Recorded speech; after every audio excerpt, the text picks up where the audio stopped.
In the beginning, the Word already existed. The Word was with God, and the Word was God. He existed in the beginning with God. God created everything through him, and nothing was created except through him. In him was life, and life was the light of men. The light shines in the darkness, and the darkness has not overcome it. That was the true light, which lightened every man that cometh into the world. He was in the world, and the world was made by him, and the world knew him not.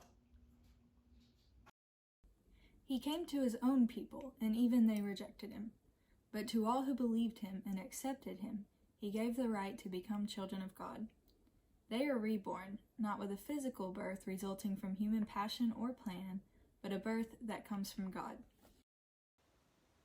And the Word became flesh and dwelt among us, and we have seen his glory as of the only Son from the Father, full of grace and truth.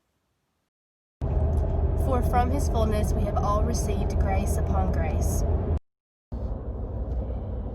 You know, we hear the Christmas stories out of Luke and Mark and Matthew so much, but y'all know that John is my favorite gospel. He's the weird one. He's the one that's just a little bit different. And my favorite verse from that chapter is John 1:14, where it says that the Word became flesh and dwelled among us.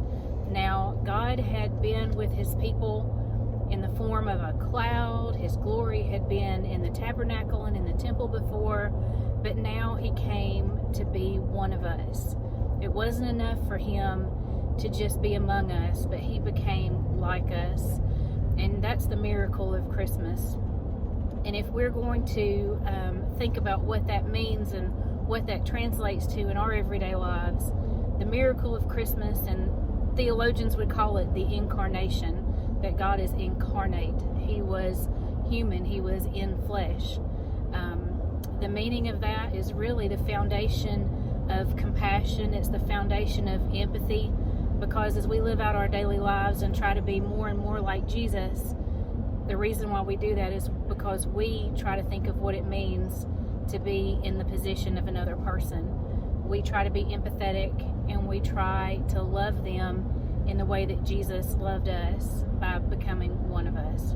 So I hope y'all have a Merry Christmas, and I hope that Jesus is real to you. I hope he's more real to you now than he was yesterday, and I hope that the Christmas story brings you inspiration to live your life just like Jesus, and to really remember others, and remember the sacrifice, and remember all of the good things that are coming.